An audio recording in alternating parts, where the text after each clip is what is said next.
आधी रात को इस भूतिया महल के अंदर ये रहस्यमयी स्त्रियां कौन थी और ये अचानक कहां से प्रकट हुई थी, और ये स्त्रियां डायनों की तरह क्यों हंस रही थी?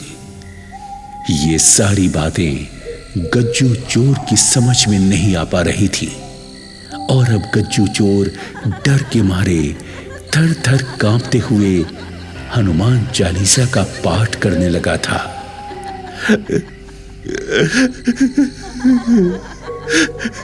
क्या करूं हे भगवान,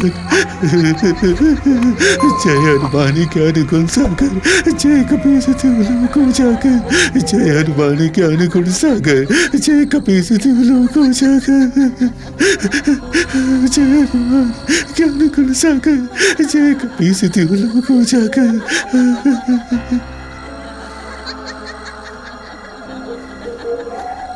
गज्जू के हनुमान चालीसा का पाठ करने से ये चमत्कार हुआ कि पांचों रहस्यमयी स्त्रियां अचानक धुआं बनकर वातावरण में विलीन हो गईं, और महल में एक बार फिर से घोर सन्नाटे ने अपने पैर पसार लिए। गज्जू चोर, जो इस समय अत्यंत घबराया हुआ था, अब वो महल के अंदर एक पल भी और रुकना नहीं चाहता था।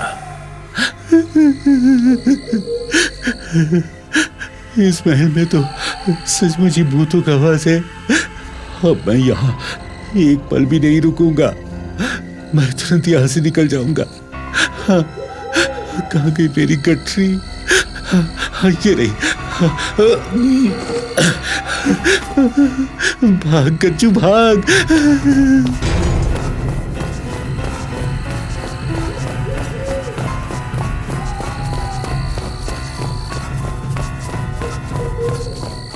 गज्जू चोर अपनी गठरी उठाकर डरते डरते महल के दरवाजे की ओर जाने लगता है। अभी गज्जू कुछ ही दूर चलता है कि अचानक पीछे की तरफ से किसी स्त्री के पुकारने की आवाज सुनकर गज्जू ठिठक कर रुक जाता है।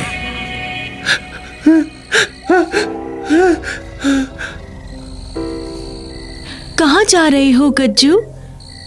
मैं तो इस वीरान महल में बरसों से तुम्हारे आने की प्रतीक्षा कर रही हूँ, और तुम मुझसे मिले बिना ही वापस जा रहे हो। मैं तुम्हें ऐसे जाने नहीं दूंगी। हे भगवान, ये किसकी आवाज है? कौन मुझे वापस बुला रहा है? स्त्री की पुकार सुनकर गज्जू पूरी तरह से हड़बड़ा जाता है। वो अपने पीछे की ओर पलट कर देखता है, लेकिन वहां पर उसे कोई भी स्त्री दिखाई नहीं देती है। इसलिए गज्जू की घबराहट और भी ज्यादा बढ़ जाती है। कौन पुकार रहा था? कौन पुकार रही थी? कौन हो तुम? कहाँ हो? भगवान के लिए मुझे यहाँ से बाहर जाने दो। मैं फिर कभी इस महल में नहीं आऊंगा। मैं वादा करता हूँ, मैं कभी इस महल में नहीं आऊंगा। मुझे जाने दो, मुझे जाने दो। गज्जू की बात का कोई भी जवाब नहीं आता, तो गज्जू सोचने लगता है, मेरी बात का कोई उत्तर नहीं दिया। हाँ, लगता है वो यहाँ से चली गई। मुझे भी यहाँ से जल्दी से निकल जाना चाहिए। जल्दी से भागता हूँ।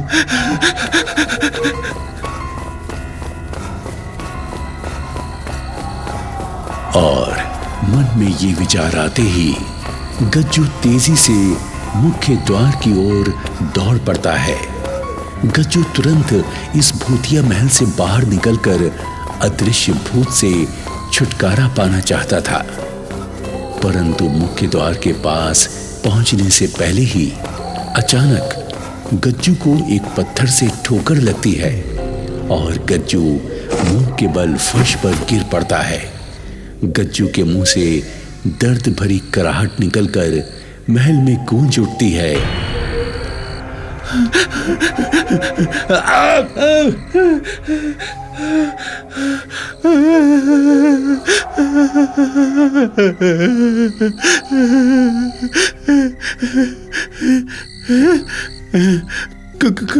कौन ये मेरी टांगे कौन पकड़ा है? मेरी टांगे कौन पकड़ा है? नहीं, मुझे छोड़ दो, मुझे छोड़ दो, मुझे छोड़ दो। नहीं, मुझे महल के अंदर नहीं जाना, मुझे महल के अंदर नहीं जाना। मुझे छोड़ दो, मुझे छोड़ दो। अरे कोई बचाओ, मुझे कोई बचाओ, मुझे भूत से बचाओ। गज्जू की चीख पुकार के साथ ही गज्जू को घसीटा जाना भी बंद हो जाता है। गज्जू पलटकर देखता है तो उसे अपने सामने एक सुंदर दुल्हन खड़ी हुई दिखाई देती है। इस दुल्हन ने लाल रंग की घाघरा चोली पहनी हुई होती है। गज्जू आधी रात के समय वीरान खंडहर पड़े महल के अंदर इतनी सुंदर दुल्हन को देखकर आश्चर्यचकित रह जाता है और दुल्हन गज्जू की तरफ देखकर धीमे से मुस्कुराती हुई कहती है, तुम मुझसे इतने भयभीत क्यों हो रहे हो? गज्जू, मैं तो तुम्हारी पिछले जन्म की प्रेमिका हूं, पुष्पा कुमारी। मुझसे डरो मत। आओ आओ, मेरी बाहों में आ जाओ। आओ गज्जू, आओ।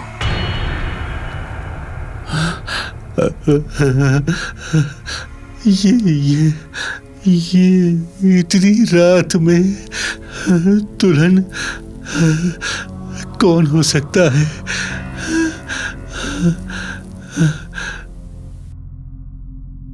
दुल्हन की बात सुनकर गज्जू का दिमाग चकरा जाता है। गज्जू की समझ में दुल्हन की बातें नहीं आती और गज्जू डरता डरता खड़ा होकर दुल्हन से पूछता है,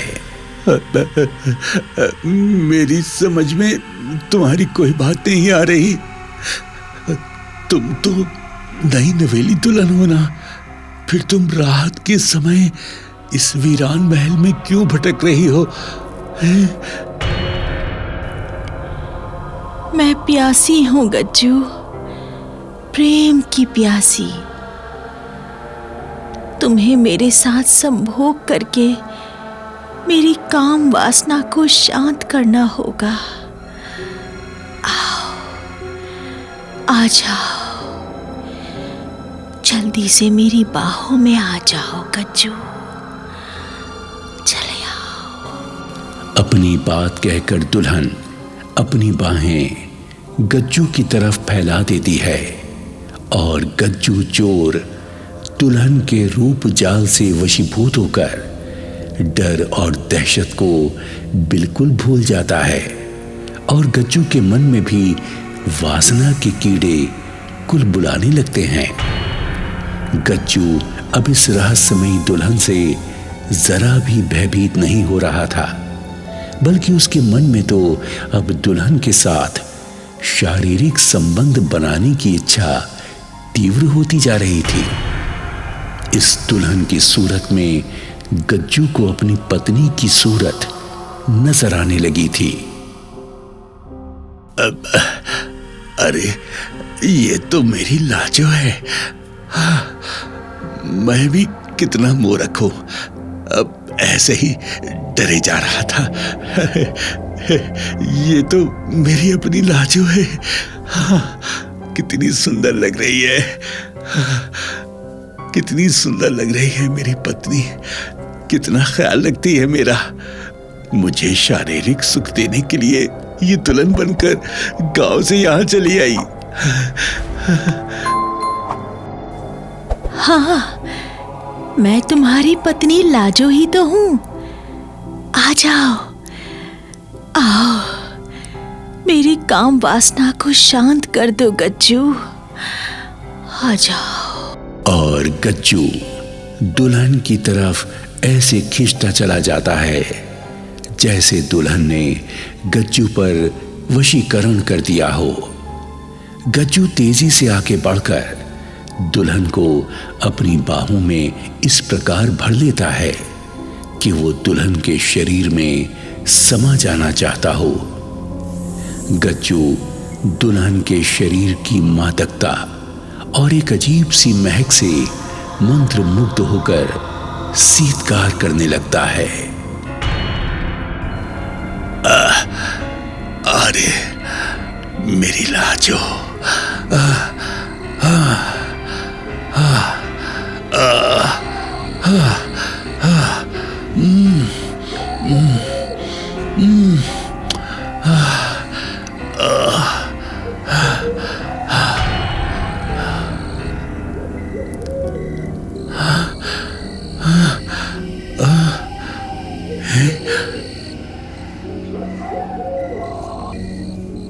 गज्जू प्रेमालाप में मगन हो जाता है। तभी अचानक गज्जू को तेज गर्मी का आभास होने लगता है। उसे महसूस होता है कि जैसे दुल्हन का शरीर किसी लावे की तरह तीव्रता से तप रहा हो।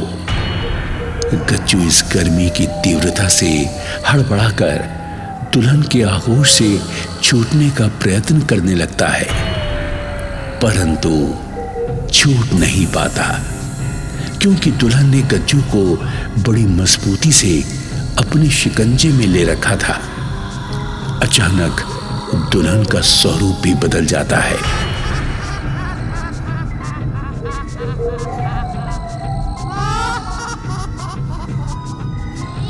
दुल्हन का सुंदर मुखड़ा भयानक डायन के चेहरे जैसा हो जाता है।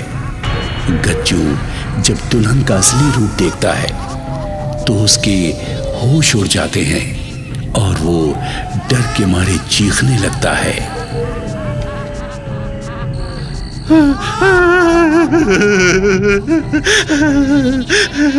अरे कोई बचाओ, बचाओ, कोई बचाओ, मुझे इस पुत्री से बचाओ।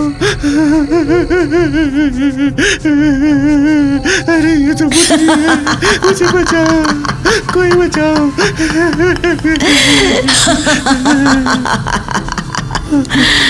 तुझे अब मुझसे कोई नहीं बचा सकता।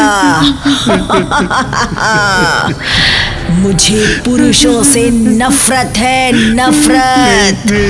अब मैं तेरा खून चूस कर तुझे मुर्दा बना दूंगी।